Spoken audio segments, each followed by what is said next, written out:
Major depression, a complex subject indeed. It is also known as clinical depression and is a mental health disorder that affects millions of people worldwide. It is characterized by persistent feelings of sadness, loss of interest or pleasure, and a lack of motivation in daily activities.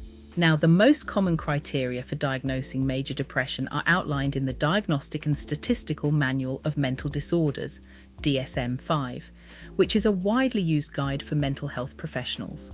According to the DSM-5, to be diagnosed with major depression, an individual must experience 5 or more of the following symptoms nearly every day for at least 2 weeks: a persistent feeling of sadness or a depressed mood, a significant decrease in interest or pleasure in most activities, significant weight loss or gain, insomnia or hypersomnia, psychomotor agitation, fatigue or loss of energy, feelings of worthlessness or excessive guilt, difficulty concentrating or making decisions, and recurrent thoughts of death or worse. Now let's delve into the psychological theories behind major depression. There isn't a single theory that fully explains this complex condition, but several theories have emerged over time. One prominent theory is the cognitive theory, which suggests that negative thinking patterns and distorted perceptions play a significant role in the development and maintenance of major depression. These negative thoughts can create a vicious cycle, leading to further depressive symptoms. Another theory is the psychodynamic theory, which explores the impact of unconscious conflicts and unresolved childhood experiences on the development of depression. It posits that repressed emotions and unresolved conflicts can manifest in depressive symptoms later in life. Now, it's important to note that major depression can occur at any age, from childhood to late adulthood.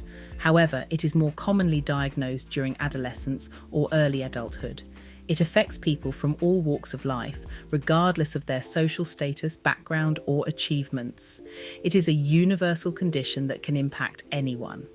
Now let's discuss some of the risk factors associated with major depression. While the exact cause of depression is not fully understood, certain factors may increase an individual's vulnerability.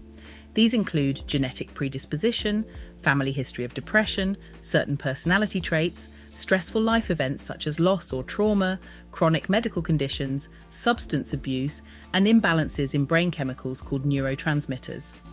Speaking of neurotransmitters, they play a crucial role in the brain's communication system. In major depression, there is evidence of imbalances in neurotransmitters like serotonin, norepinephrine, and dopamine. These imbalances can affect mood regulation, sleep patterns, appetite, and overall emotional well-being. Let's touch upon the impact of major depression on individuals' lives. Depression can have a profound effect on various aspects, including relationships, work or academic performance, physical health, and overall quality of life. It can strain relationships with family and friends, as individuals may withdraw or struggle to express their emotions.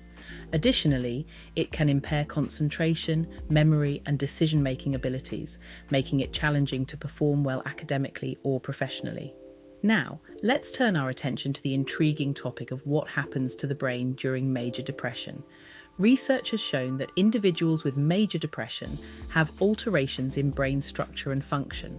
The brain regions involved in mood regulation, such as the prefrontal cortex, amygdala, and hippocampus, exhibit abnormalities in their activity and connectivity. For instance, the prefrontal cortex, responsible for executive functions and emotional regulation, may show reduced activity in individuals with depression. The amygdala, which plays a crucial role in processing emotions, may become hyperactive, leading to heightened emotional responses. Furthermore, the hippocampus, involved in memory and learning, may experience a reduction in volume in individuals with depression. These neurobiological changes highlight the complexity of major depression and provide insights into why individuals with depression may experience difficulties in regulating their emotions and processing information. In conclusion, major depression is a multifaceted mental health disorder that can have a profound impact on individuals' lives. Understanding its criteria, psychological theories, and the brain changes associated with it can help us develop effective interventions and support systems for those affected. Let us continue to explore and gain knowledge to support the well-being of individuals facing this challenge.